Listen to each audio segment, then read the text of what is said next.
ও class 8-এ আর আমি তখন class 6-এ।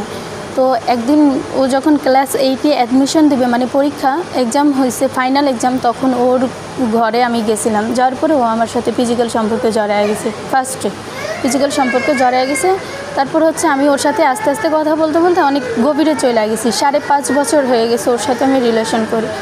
ও আমার সাথে যতদিনই দেখা করতো, যতদিনই থাকতো বা যতদিন ওর সাথে আমার কথা হইতো, ও আমার বাড়িতে যাইতো, তখন ওর সাথে আমার ফিজিক্যাল সম্পর্ক হইতো, শারীরিক মেলামেশা সবসময় হইতো যখন ও আমার সাথে দেখা করতে যাইতো। আমি যখন ঢাকা গেছিলাম, ঢাকা যাওয়ার পরে ও তখনও আমার সাথে ছিল। ঢাকা যাওয়ার সময় সকাল থেকে সন্ধ্যা পর্যন্ত ও আমার সাথেই থাকতো, তখন ওর সাথে আমার মেলামেশা হয়েছিল। তো ঢাকা থেকে আমি দেশে আসছি, ও আমাকে নিয়ে আসছে, তখন হয়েছে। আবার দেশ থেকে আমি যখন গেছি, ঢাকাতে নিয়ে গেছে, ও আমাকে নিয়ে গেছে, তখনও হয়েছে।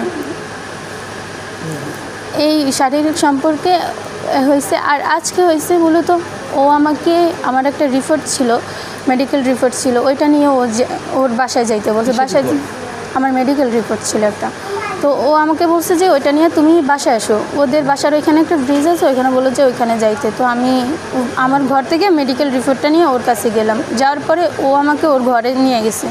ঘরে নিয়ে যাওয়ার পরে ও যায় শুয়ে পড়ছে। শুয়ে যাওয়ার পরে ওর কাছে গিয়ে আমি বললাম যে কি তুমি আমাকে ঘরে কেন আনছো, ঘরে কেন আনছো? তখন ও আমার শরীরে টাচ করছে। টাচ করার পরে তখন আমি বললাম, হঠাৎ করে ওর ভাই চলে আসলো। ভাই চলে আসার পরে ওর ভাই ওর আম্মুকে ডাক দিল। ওর আম্মুকে ডাক দেওয়ার পরে ওর আম্মু এসে আমার গলায়, আমার ওড়না দিয়ে আমার গলায় ফাঁস দিয়ে ধরছে। ফাঁস দিয়ে ধরার পর ওর ভাইও আমাকে মারছে, ওর আম্মুও মারছে, সবাই মারছে। পরে আমি যখন আমার বাসায় কল দিছি, ওই টাইমে আমার ফোনটা নিয়ে মেহেদি ভেঙে ফেলার পরে ও আমাকে ইচ্ছা মতো ঘরে মারছে।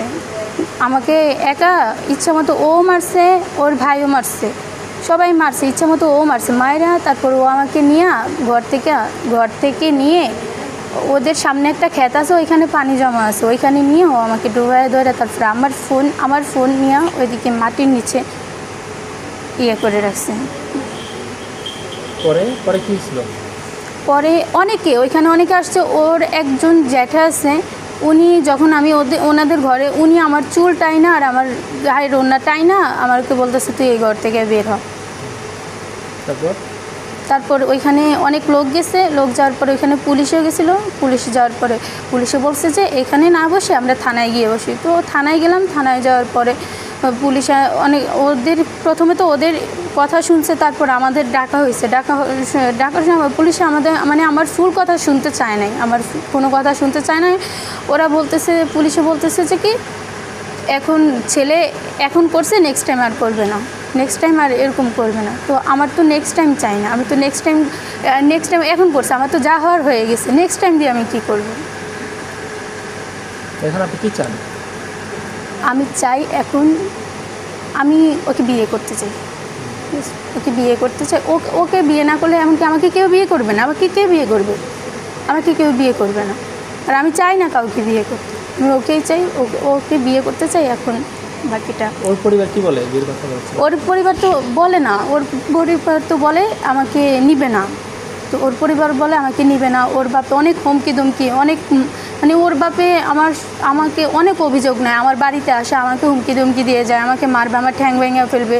ওর বাপে আমাকে যখনই দেখে, ওনার চোখের সামনে যখনই দেখে, তখনই উনি আমাকে বাজে কথা বলবে আর মারধরের হুমকি দেবে। কেন বলে সেটা আমি জানি না, তবে হচ্ছে এই সম্পর্কের কারণেই বলে হয়তো, আমি তো জানি না। হঠাৎ করে দেখলে উনি আমাকে বলবে, উনি আমাকে মারবে, ঠ্যাং ভেঙে ফেলবে, বাড়িতে আসবে, এই বাড়িতে জায়গা দিবে না, আমার বাড়ি থেকে আমাকে উঠায় দিবে, আমার বাড়িতে থাকতে দিবে না। বাবা বলুন কি, আমার এই দুইটা মেয়ে তুই আগে বাবা মারা গেছে। আমি এই দুইটি মেয়ে নিয়ে আমি কষ্ট ভোগ করতেছি। এই দুইটা মেয়ে, এই মেয়ে ছোটো মেয়ে এটার লাগে, এই মেয়েদের লাগাইছে 5টা বছর সম্পর্ক। আমি মেয়েটা বিয়ে দেওয়ার জন্য অনেক চেষ্টা করছি, আমি মেয়েটা বিয়েও দিতে দেয় না এরা, কিন্তু